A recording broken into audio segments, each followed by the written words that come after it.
కాలము దేవుడు మనతో మాట్లాడబోయే విషయాలు మీ మనసులో మీరు ముద్రించుకోగలిగితే, వాటిని మీరు దాచుకోగలిగితే, మీ ఆత్మీయ జీవితాలు మునుపటి వలె ఎంత మాత్రం ఉండవు. ఇది నేను చాలా పక్కాగా చెప్తున్నాను.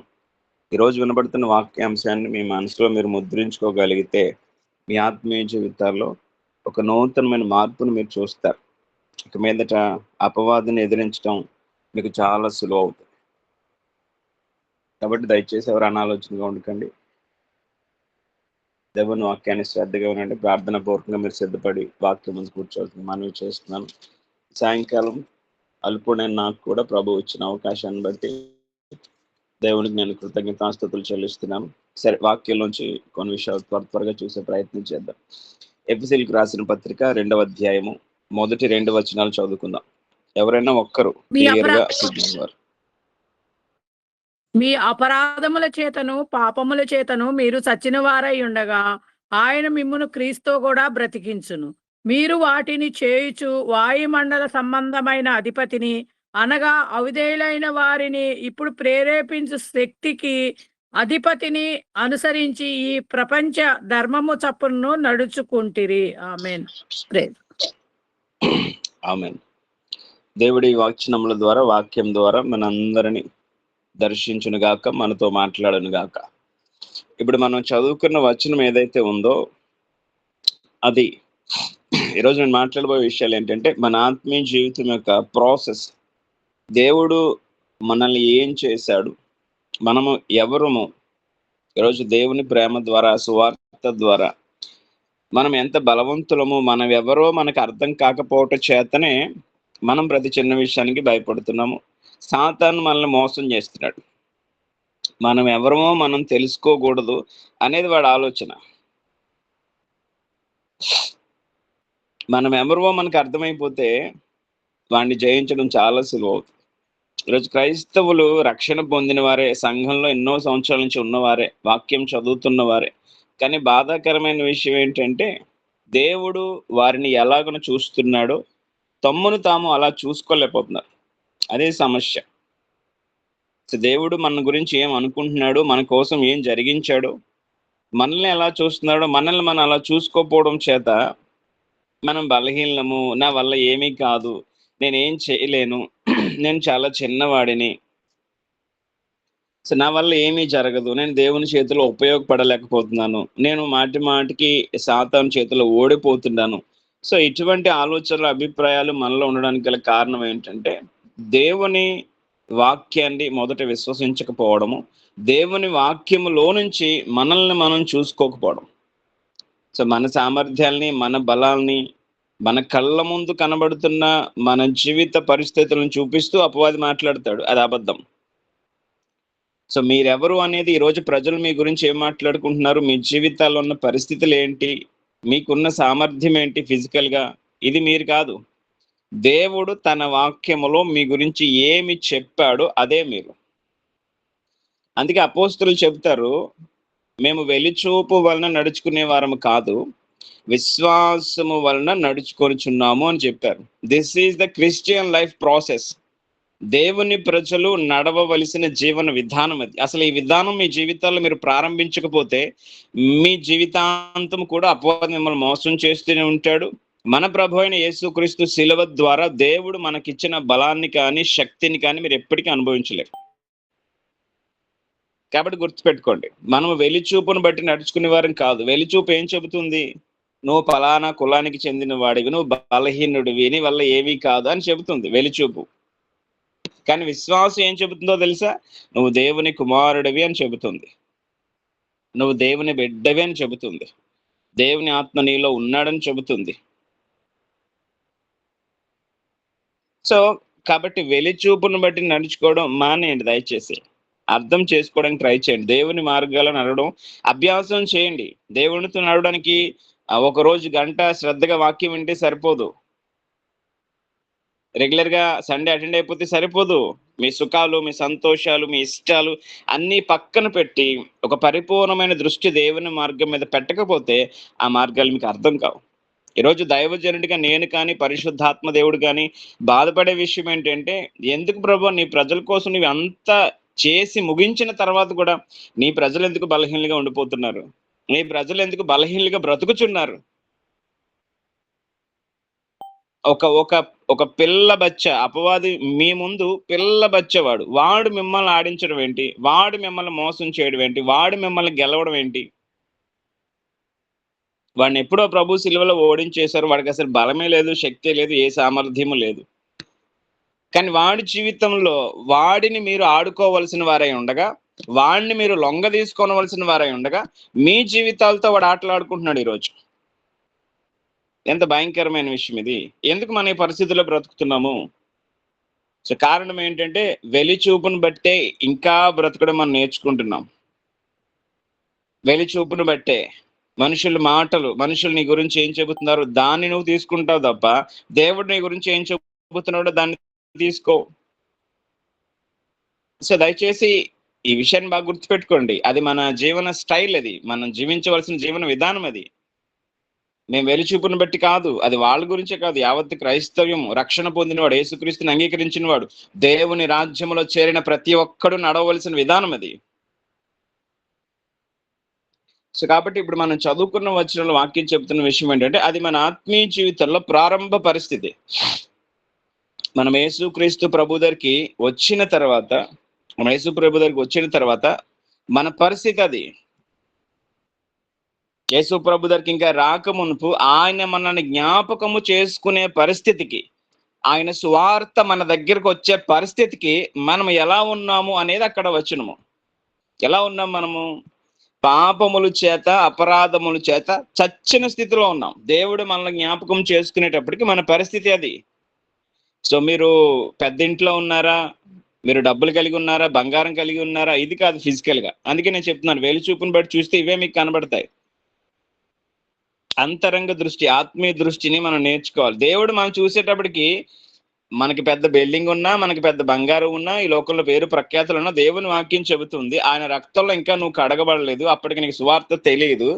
నీ పరిస్థితి ఏంటంటే దేవుని దృష్టిలో నీ పరిస్థితి ఏంటంటే నువ్వు పాపముల చేత, అపరాధముల చేత చచ్చిన స్థితిలో ఉన్నావు. అప్పుడు మనల్ని దేవుడు జ్ఞాపకం చేసుకున్నాడు. దేవునికి మహిమ కలుగును గాక. ఈ విషయం మన మనసులో ఎప్పుడు ఉండాలి. మన ఆత్మీయ జీవిత ప్రాసెస్ మన మనసులో ఎప్పుడు ఉండాలి. అసలు ఆత్మీయ జీవితం ఎక్కడ ప్రారంభమైంది, ఎక్కడ ప్రారంభించబడింది, ఎలా కొనసాగుతుంది, దానికి ఆధారం ఏంటి, ఈ విషయాలన్నీ మన మనసులో లేకపోతే, వాక్య ఆధారంతో ఎందుకోసం దేవుడు వాక్యాన్ని రాయించినట్టు? ప్రసంగాలు చేసుకోవడానికి మాత్రమే కాదు కదా. ఆ వాక్యము నీది, ఆ వాక్యమును స్వతంత్రించుకోవాలి, విశ్వాసముతో దాన్ని స్వీకరించాలి, ఆ వాక్యము నువ్వు ధ్యానించాలి. ఆ వాక్య ప్రకారం నువ్వు బ్రతక ప్రయత్నించినప్పుడు అపవాదిని నువ్వే ఆడుకుంటావు, వాడు నీతో ఆడుకోవడం కాదు. అపవాదిని చాలా సులువుగా నువ్వు తొక్కుంటూ వెళ్ళిపోతావు. సో దేవుడు మనకి ఏదైతే మార్గం ఏర్పాటు చేశాడో, దేవుడు మన గురించి ఏదైతే సమాచారం చెప్పాడో అది వాక్యములో ఉంది. అది సిలువలో ఉంది. అది నీకు ఇవ్వబడిన విశ్వాసంలో ఉంది. దాని గురించి ఎప్పుడు మనం ఆలోచించము. దేవుని వాక్యం ఏంటి, సువార్త ఏంటి, నాకు ఇవ్వబడిన విశ్వాసం ఏంటి, దేవుని ప్రేమ ఏంటి అని ఎప్పుడు ఆలోచించు మనం. ఒక యానివర్సరీ వచ్చినప్పుడు, ఒక మీట్ వచ్చినప్పుడు, ఒక ఆదివారం ఆరాధన వచ్చినప్పుడు చాలా ఆసక్తితో కనబడతాం. మళ్ళీ అది అయిపోగానే ఇంటికి వెళ్ళగానే మన ప్రపంచం మనదే, మన లోకం మనదే, మన బలహీనమైన జీవితం మనదే. అలా ఉంటే మనకి ఎప్పటికీ దేవుని మార్గాలు అర్థం కావు, మనం బలవంతులం కాలేము. అలా ఉంటే అపవాదిని ఎప్పటికీ మీరు జయించలేరు. అయితే వాక్యం చెబుతున్న విషయం, దేవుడు మనల్ని జ్ఞాపకం చేసుకునే నాటికి మన స్థితి, మనం రక్షణ పొందకముందు, బాప్తీసం పొందకముందు మనం ఏ పరిస్థితిలో ఉన్నామంటే, దేవుని దృష్టిలో మన పాపముల చేత, అపరాధముల చేత మనం చచ్చిన స్థితిలో ఉన్నాము. అపవాది, వాడి దూతలు, వాడి సైన్యము మనల్ని ప్రేరేపిస్తుంటే వాళ్ళతో కూడా కలిసి మన మనసులో పుట్టిన ప్రతి వ్యర్థమైన ఆలోచనలు, మనం శరీరం చెబుతున్న ప్రతి నీచమైన కార్యమును జరిగించుకుంటూ మునుపు వెళ్ళిపోయాం మనం. అప్పుడు అది మన పరిస్థితి. అలాంటి పరిస్థితిలో ఉన్నప్పుడు దేవుడు తన మహాప్రేమ చేత క్రీస్తుతో కూడా మనలను బ్రతికించాడు. దేవునికి మహిమ కలుగును గాక. ఈ విషయం మీకు తెలుసా? నేను మిమ్మల్ని అడుగుతున్నాను, ఈ విషయం మీకు తెలుసా? మీరు క్రీస్తుతో కూడా తిరిగి లేచిన వారని మీకు తెలుసా?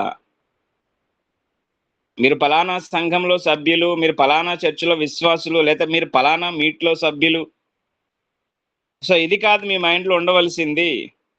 సిలువ ద్వారా పాపముల చేత, అపరాధముల చేత చచ్చిన నన్ను దేవుడు తనతో కూడా బ్రతికించాడు అన్న విషయము మనకు అర్థమైతే మన బలం అక్కడే ఉంటుంది.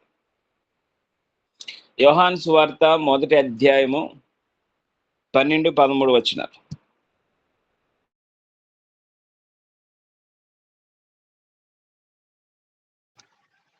తన్ను ఎందరు అంగీకరించుదురో వారందరికీ అనగా తన నామమందు విశ్వాసముంచు వారికి దేవుని పిల్లలగుటకు ఆయన అధికారము అనుగ్రహించెను. వారు దేవుని వలన పుట్టిన వారే కాని రక్తము వలనైనను, శరీరేచ్ఛల వలనైనను, మనుషేచ్ఛల వలనైనను పుట్టిన వారు కారు. ఆమేన్. దేవునికి మహిమ కలుగును గాక. విన్నారా? ఆ వాక్యం చదివారు, చాలాసార్లు మీరు చదివే ఉంటారు. సో దేవుడు తన పిల్లలు అవ్వడానికి మనకి అధికారం ఇచ్చాడు. తన నామమును విశ్వసించిన వారికి, తన్ను అంగీకరించిన వారికి, ఆయన రక్షకునిగా, ఆయన దేవునిగా, ఆయన ప్రభువుగా అంగీకరించి ఆయన నామమందు విశ్వాసం ఉంచిన మీరు ఇక మీదట బలహీనులు కాదు. మీరెవరో తెలుసా? దేవుని పిల్లలు. దేవునికి మహిమ కలుగును గాక. మీరు దేవుని పిల్లలు, మీరు దేవుని కుటుంబంలో సభ్యులు. దేవుడు మీ తండ్రి, దేవుడు మీ తండ్రి. యేసు ప్రభు క్రొత్త నిబంధన ప్రారంభిస్తూనే కొండ మీద ప్రసంగములో ఆ 3 అధ్యాయాల్లో ఎక్కువగా ఉపయోగించిన మాట ఏంటో తెలుసా? మీ పరలోకపు తండ్రి, మీ పరలోకపు తండ్రి, మీ పరలోకపు తండ్రి. ఏం చెబుతున్నాడు యేసు ప్రభు మనకి? పరలోకమందు ఒక దేవుడు ఉన్నాడు. ఆయన ఆకాశాన్ని, భూమిని, సమస్తమును కలిగించిన దేవుడు. ఆయన మీకు తండ్రి అవుతాడు. దేవునికి మహిమ కలుగును గాక. ఆ తండ్రికి కుమారుడు ఎలా బ్రతకాలో చూపించడానికి నేను వచ్చాను. ఆయన మీకు తండ్రి అవుతాడు ఇక మీదట. మిమ్మల్ని ఆయన కుమారులుగా చేయడానికి నేను సిలువ వేయబడబోతున్నాను. ఆయన కుమారులు ఎలా బ్రతకాలో నా జీవితం మూలంగా చూపిస్తాను. అలాగే నా సిలువ ద్వారా దేవుని కుమారులుగా మిమ్మల్ని మారుస్తాను. అది యేసు ప్రభు చెప్పిన విషయము. యేసు క్రీస్తు సిలువ వేయబడిన తర్వాత కూడా, ఆయన మరణించిన తర్వాత కూడా, ఆయన మనందరి కోసం రక్తం కార్చిన తర్వాత కూడా మన బలహీనం కాదే. నీకు ఆ విషయం అర్థమైతే, ఆ విషయం మీద నీకు దృష్టి ఉంటే నువ్వు బలహీనుడు కాదే. ఈ లోకంలో ఉన్న ఏ శక్తి కూడా, ఈ విశ్వంలో, అది భారతదేశమైనా, అమెరికా అయినా, ఆస్ట్రేలియా అయినా, అది భూమి అయినా, అంతరిక్షమైన, పాతాళమైన, పరలోకమైన ఏ శక్తి కూడా నీ ఎదుట నిలవలేదు. నువ్వెవరో నీకు అర్థమైతే, నీ దేవుడు నీ కోసం ఏం చేశాడో నీకు అర్థమైతే ఏ శక్తి నీ ముందు నిలవలేదు. మనము మన కుటుంబ పరిస్థితిని చూసుకుని, మనకున్న వాక్య జ్ఞానాన్ని చూసుకుని, మన యొక్క బలహీనతలను చూసుకుంటూ, మనుషులు మన గురించి చెప్పిన సాక్ష్యాలను చూసుకుంటూ, అమ్మో నా వల్ల ఏం కాదు, అమ్మో నేను బలహీనరాలని, అమ్మో నేను దేవునికి ఏం చేయలేను, అవి మనుషులు చెప్పే మాటలు. కానీ దేవుడు నీ గురించి ఏం చెప్తున్నాడో తెలుసా? నేను నిన్ను నా ప్రజగా చేసుకోవడానికి నీకు అధికారం ఇచ్చాను. నువ్వు చేయవలసింది ఏంటో తెలుసా? నా నామం ముందు విశ్వాసం ఉంచడమే. నా నామం ముందు విశ్వాసం ఉంచడం ద్వారా మీరు నా పిల్లలగుటకు నేనే అధికారం ఇచ్చాను. దేవుడు చెబుతున్నాడు, నేనే అధికారం ఇచ్చాను. అది దేవుని కృప, అది ఆయన ప్రేమ. అది మీకు తెలియాలి, ఆ సత్యం మీకు తెలియాలి. మీరు దేవుని పిల్లలు. మీరు ఇక మీదట దేవుని వలన పుట్టిన వారే కానీ, మనుషేచ్ఛల వలన కానీ, రక్త మూలంగా పుట్టిన వారు కాదు. దేవునికి మహిమ కలుగును గాక. ఆ ప్రాసెస్ మీలో స్టార్ట్ అవుతుంది. ఇక మీద మీరు దేవుని వలన పుట్టినవారు.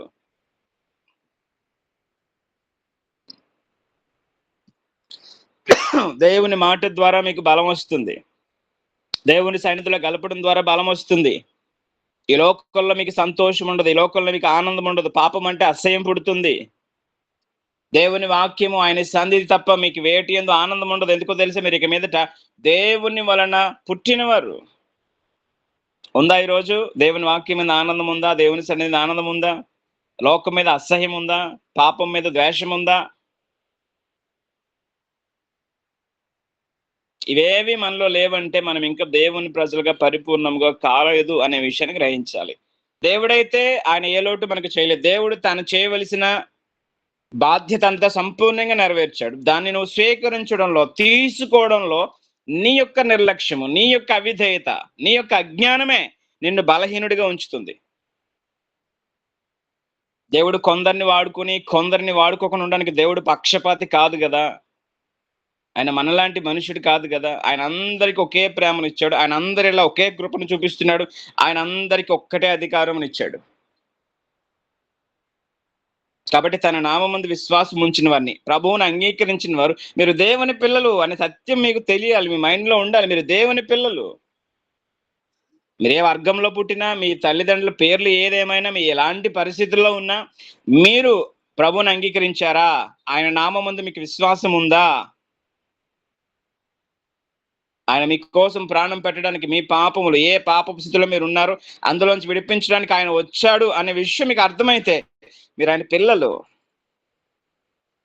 దేవుని పిల్లలు మీరు. గుర్తుపెట్టుకోండి. దేవుని కుటుంబంలో చేర్చబడ్డం. రక్షణ పొందడం అంటే కేవలం పాపములు కడుక్కోబడమే కాదు. రక్షణ పొందడం, బాప్తీసు పొందడం అంటే కేవలం మన గతాన్ని తుడిచేసుకోవడం మాత్రమే కాదు. దేవుని కుటుంబంలో చేర్చబడుతున్నాము. మీరు ఇందాక చదివిన ఎఫెసీ పత్రిక 2వ అధ్యాయం కింద ఏమంటుంటదంటే, ఇవన్నీ చేస్తూ ఈ ప్రపంచ ధర్మము చొప్పున మునుపు మనం నడుచుకున్నాము.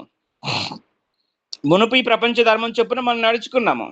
కానీ ఇప్పుడు ప్రపంచ ధర్మం మనకు వర్తించదు. ప్రపంచ ధర్మం మనలో లేదు. పరలోక ధర్మమే మనలో ఉంటుంది. అదే విశ్వాస ధర్మం, అదే విశ్వాస మార్గము.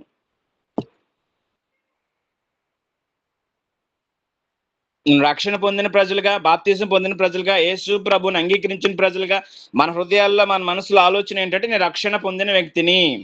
ఇంకొంచెం లోకానికి దూరంగా ఉండాలి. నేను అన్ని చోట్ల ఉండకూడదు. కొంతమందికి దూరంగా ఉండాలి. కొన్ని పద్ధతులకు దూరంగా ఉండాలి. అంత మాత్రమే కాదు, నువ్వు పరిపూర్ణంగా దేవుని కుటుంబంలో చేర్చబడ్డావు. ఈ విషయం నీకు అర్థం కావాలి. నువ్వు దేవుని కుటుంబంలో చేర్చబడిన వ్యక్తివి. ఇక మీదట పరలోకము అనే ఒక దేశము, ఒక ప్రపంచం నీ కోసం ఉంది. అక్కడ దేవుడు అనే తండ్రి నీ కొరకు ఉన్నాడు. అక్కడ దూతలు అనే పరిచారకులు నీకు ఉన్నారు. అక్కడ యేసు క్రీస్తు అనే నీ ప్రభు నీకున్నాడు.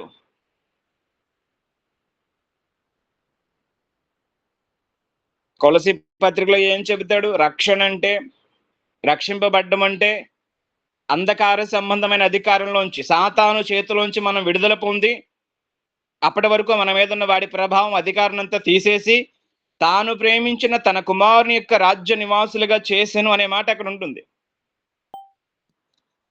మనం పరలోక రాజ్య నివాసులము. కాకపోతే మన భూమి మీదే ఉంటాము, కానీ పరలోక సంబంధమైన జీవన విధానాన్ని జీవిస్తాము. అదే విశ్వాసము ద్వారా. గమనించండి, రక్షణ పొందిన జీవితము, ప్రభువుని అంగీకరించిన జీవితం, బాప్తిస్మం జీవించిన జీవితం అంటే గతంలో చేసిన పాపాలు